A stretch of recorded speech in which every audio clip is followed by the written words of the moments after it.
سلام كم يتصنفوا تافتواتن كبرواتن تخطاتن تدبي تي في مساعة زدالنا لكم حاصرتن وانا وزينات هاتجنا لكم قريبنا لنا كتكتاتوا لنا عدمنايو بكندي عرسنة وتاتهم كنفلم ኣብ ኢትዮጵያ ሶኒ 24 ግንቦት 2018 ዓመተ ምህረት ኣብ ዝካየድ ሃገራዊ መረፃ ኣብ ትግራይ ምስ ካልኦት ክልላት ማዕረ መረፃ ከም ዘይካየድ ቦርድ መረፃ ኣፍሊጦም ዓወት 20 ግንቦት ሳላጹን ዕላማ ዝተሓንገጠ ሰራዊትን ሓርነቱ ዝተወደበ ህዝብን ዝተመዝገበ ድሙቕ ዓወት ምዃኑ ተገሊጾም ኢማራት ዓረባዊ ሱዳን ዝዋጉ ዘሎ ዕሱባት መተሓላለፊት ምዃና ዝኸስስ ምርመራ ዕላው ኮይኖም ኣሰልጣኒ ጋንታ ኣርሰናል ሚኬል ኣርቴታ ናይዛ ዓመት ብሉጽ ኣሰልጣኒ ኮይኑ ተሓርዩ ናብ ዝርዝሩ ሰጊርና ኣለና ምስዕለታዊ ዜናታት ቢንያም ሓድሽ ሰናይ ምክትታል ኣብ ኢትዮጵያ ሶኒ 24 ግንቦት 2018 ዓ.ም ኣብ ዝካየድ ሃገራዊ መረፃ ኣብ ትግራይ ምስ ካልኦት ክልላት ብሓደ መረፃ ከም ዘይካየድ ቦርድ መረፃ ኢትዮጵያ ኣፍሊጦም ኣብ ኣምሓራ ካብ ዝርከቡ 138 ክልላት መረፃ ድማ ኣብቶም 8 ጥራሕ ከም ዝካየድ እቲ ቦርድ ገሊጾም እቲ ቦርድ ብሰሉስ 18 ግንቦት 2018 ዓ.ም ስራሕቲ ቅድመ መረፃን ድምፂ ዝወሃበሉ መዓልትን ኣመልኪቱ ኣብ ዝሃቦ ጋዜጣዊ መግለፂ ኣብ ትግራይ ኣምሓራን ብጠቕላላ ኣብ 46 ጣብያታት መረፃ ከም ዘይካየድ ውግዓው ገይሮም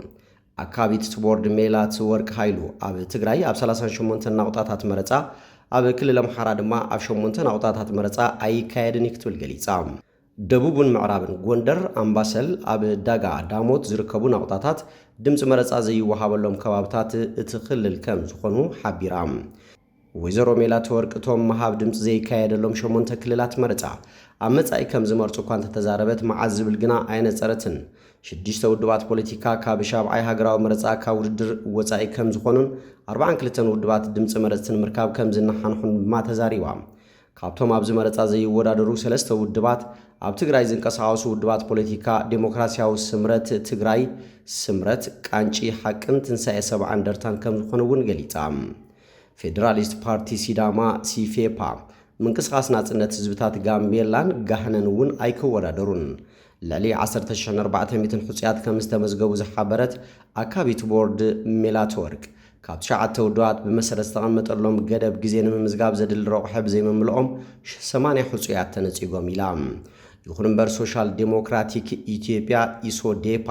309 ሕጽያት ካብ መረፃ ወፃኢ ኮይኖም ይብል ኣሎ ዝተነጸጉ ሕጽያት ብኸመይ 80 ጥራይ ኮይኖም ዝብል ሕቶ ቀሪቡላ እቶም 80 ሕጽያት ዝተነጸጉ ዘየማልኡ ወረቑሓታት ንኸማልኡ ኣብ ዝተዋሃቦም ግዜ ብዘይምምልኦም ከም ዝኾነ ኣረድያ ሕጽያት ሰልፊ ሶሻል ዴሞክራቲክ ኢትዮጵያ ኢሶዴፓ ግን ተመዝጊቦም ወረቐት ምስክር ምስ ረኸቡ ብውሳነ ቤት ፍርዲ ካብቲ ውድድር ወፃኢ ኮይኖም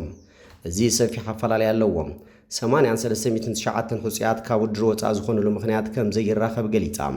ካብ ተዓዘብቲ ውሽጢ ሃገር ብተወሳኺ ሕብረት ኣፍሪቃን በይነ መንግስታት ልምዓት ኣፍሪቃ ኢጋድን ነቲ መረፃ ከም ዝዕዘብዎ ተዛሪባ ቦርድ መረፃ ኢትዮጵያ ተወሳኺ ባጀት ከም ዝሓተተ ተገሊጹ ዝነበረ ኮይኑ ዝሓተቶ ተወሳኺ በጀት ከም ዝተፈቐደሉ ድማ እቲ ኣካቢት ኣፍሊጣ እቲ ቦርድ ኣብ ምዝገባ መረፅቲ ፀገማ ብዝተረኣየሎም ክልላት መረፃ እቲ ምዝገባ ክስረዝ ከም ዝገበረ እውን ገሊጻ ብመሰረት ምዝገባ እናተኻየደ ከሎ ብዝመፁ ጥቆማታት እቲ ቦርድ ናይ ባዕሉ ክትትል ክገብር ጸኒሑ ኢላ እቲ ቦርድ ፀገም ኣለዎም ብዛዕባ ዝተባሃሉ ክልላት መረፃ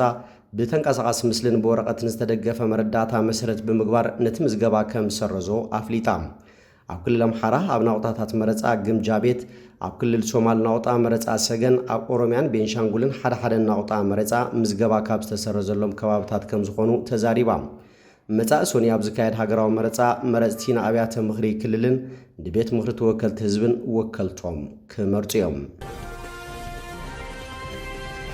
ዓወት 20 ግንቦት ሳላጹን ዕላማ ዝተሓንገጠ ሰራዊትን ሓርነቱ ዝተወደበ ህዝብን ዝተመዝገበ ድሙቕ ዓወት ምዃኑ ተገሊጾም መበል 35 ዓመት በዓል 20 ግንቦት ምኽንያት ብምግባር ኣብ ከተማ መቐለ ዝተፈላለዩ ክፋላት ሕብረተሰብን ኣካላት ጸጥታን ዝተሳተፉሉ ዘተ ተኻይዱ ኣዛዚ ግንባር ሰሜን ምብራቕ ጀነራል ማሾ በየነ ጉዕዞ ተጋድሎ ህዝቢ ትግራይ ክሳብ 1983 ዓ.ም ብዝብል ርእሲ ኣብ ዘቕረቦ መበገሲ ጽሑፍ ዓወት 20 ግንቦት ሳላጹን ዕላማ ዝተሓንገጠ ሰራዊትን ንሓርነቱ ዝተወደበ ህዝብን ዝመፀ ድሙቕ ዓወት ምዃኑ ኣረድዮም አንጻር ስርዓት ደርግ ዝተኻየደ ጉዕዞ ቃልሲ ብዙሕ ለኽላኻት ዝበዝሖ ከም ዝነበረ ዘዘኻኸረ ጀነራል ማሾ በየነ ኮይኑ ግን መበገስ ቃልሲ ዝኾነ ህዝባዊ ዕላማ ኣብ ዓወት ክበጽሕ ከም ዘኽኣሎ ተዛሪቦም ሕጂ ዘለውና ጸገማት ናብ ዓወት 20 ግንቦት ዘብጽሑና ክያዶታት ዓወት ተጠቒምና ከም መዋጽኦ ክንጥቀመሉ ከም ዝግባእ እውን ኣገንዚቡ 20 ግንቦት ህዝቢ ትግራይ ንደርጊ ስዒሩ ዓወት ዘመዝገበሉን ኣብ ልዕሊኡ ዝነበረ ወጻዓ ዝቕንጠጠሉን ዕለት ስለ ዝኾነ እናተዘከረ ዝነብር ዕለት ምዃኑ ድማ ሓላፊ ማሕበር ተጋደልቲ ትግራይ ተጋዳላይ ገብረ እግዚአብሔር ዘርአይ ሓቢሮም ዓወት 20 ግንቦት ክምዝገብ ውሽጣዊ ሓድነትን ጽኑዕ እምነትን ህዝብን ሰራዊትን ትግራይ ምስጢር ዓወት ኮይኑ ከም ዘለቐ ድማ ተጋዳላይ ኣዝጎበዛይ ገሊጾም ኢማራት ዓረብ ኣብ ሱዳን ዝዋግኡ ዘለዉ ዕሱባት መተሓላለፊት ምዃና ዝኸስስ ምርመራ ዕላው ኮይኖም ኮሎምቢያውያን ዕሱባት ብሓደ ኣብ ሕቡራት ኢማራት ዓረብ ዝመደበሩ ኩባንያ ተመልሚሎም ኣብ ሱዳን ግፍዒ ብምፍጻም ንዝኽሰሱ ሓይልታት ዳዕመ ሰሪዕ ወይ ከዓ RSF ንምድጋፍ ብወታደራዊ ማዓስከራት ኢማራት ኣቢሎም ከም ዝሓለፉ ምርመራ ትካል ተሓላቕ ሰብኣዊ መሰላት ከሲሱም እዚ ሓድሽ ርኽበታት ሂዩማን ራይትስ ዎች ኢማራት ዓረብ ነቲ ኣብ እዋን ኩናት ሕድሕድ ሱዳን ብገበን ኩናት ዝተኸሰሰ ዳዕመ ሰሪዕ ከም እትድግፍ ክቐርብ ንዝጸንሐ ክስታት ተወሳኺ መርትዖ ዝህብ እዩ ኢማራት ግን ኣብ ግዝኣታ ወጻእተኛታት ዕሱባት ወታደራት መልሚላ ኣሰልጢና ንዝብል ክሲ ነጺጋቶ እያ ሚኒስትር ጉዳያት ወጻኢ ሕቡራት ኢማራት ዓረብ ሃገሩ ግዝኣታ ንምልመላ ስልጠና ምወላ ወይ ናብ ዝኾነ ይኹን ግጭት ወጻእተኛታት ወታደራት ንምሕላፍ እንተላይ ናብ ሱዳን ክውዕል ኣይትፈቅድን እያ ኢሎም ሂዩማን ራይትስ ዎች ካብ መጋቢት ክሳብ መስከረም 2025 ቋጽራ ፈረንጂ ምስ ኮሎምቢያውያን ዕሱባት ብዝተገበረ ቃለ ምሕተት ከምኡውን ኣብ ቪድዮታትን ምስልታትን ቀንዲ ቦታታትን ኣጽዋርን ዘለለዩ ጽሑፋት ማሕበራዊ መራኸብታት ብምትንታንዩ ነዚ ሓድሽ ጸብጻብ ዘርጊሖም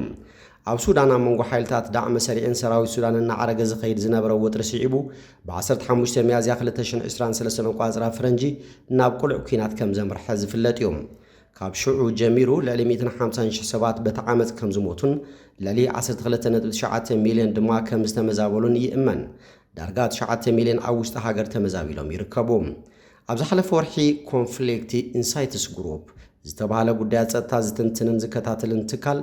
ኣብታ ሕጂ ብቐንዱ ብዕጡቓት ዳዕመ ሰሪዕ ተታሒዛ ዘላ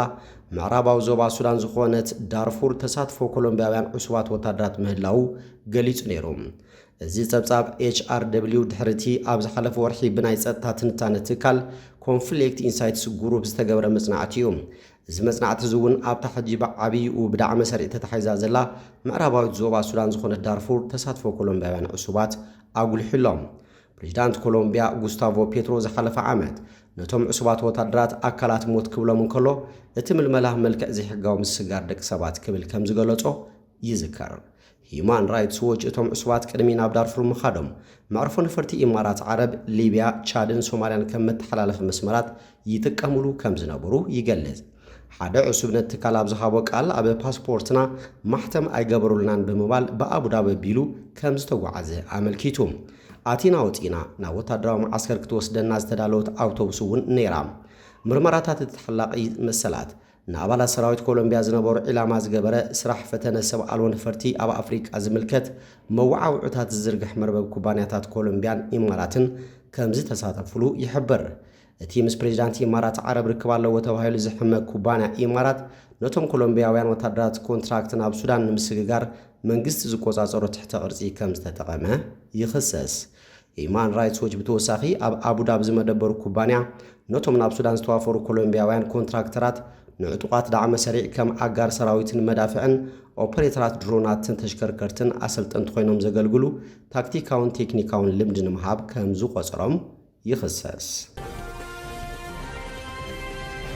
ኣሰልጣኒ ጋንታ ኣርሰናል ሚኬል ኣርቴታ ናይዚ ዓመት ብሉጽ ኣሰልጣኒ ኮይኖም ስፔናዊ ኣሰልጣኒ ሚኬል ኣርቴታ ንዓመተ ስፖርት 2025-26 ብሉጽ ኣሰልጣኒ ፕሪምየር ሊግ እንግሊዝ ኮይኑ ተዓዊቱ እዩ ጋንታ ኣርሰናል ሻምፒዮና ፕሪምየር ሊግ እንግሊዝ ምዃና ዝዝከር እዩ ሚኬል ኣርቴታ ኣብዛ ዓመት ንኣርሰናል ጽዋዕ ፕሪምየር ሊግ ክትዕወት ካብ ምኽኣሉ ብተወሳኺ እታ ጋንታ ናብ ፍጻመ ሻምፒዮንስ ሊግ ኣውሮፓ እውን ከብጽሕ ዝኽኣለ ብሉጽ ኣሰልጣኒ እዩ እምበር ክፍትዋትን ክቡራትን ተኸታተልቲ ደደቢት ቲቪ ንሰዓት ዘዳልናልኩም ዜናታት ነዚኦም ይመስሉ ስለትምክታትኩም ኣመስጊና ብኻልኦት ክሳብ ንራኸብ ሰሰናይና ኣኹም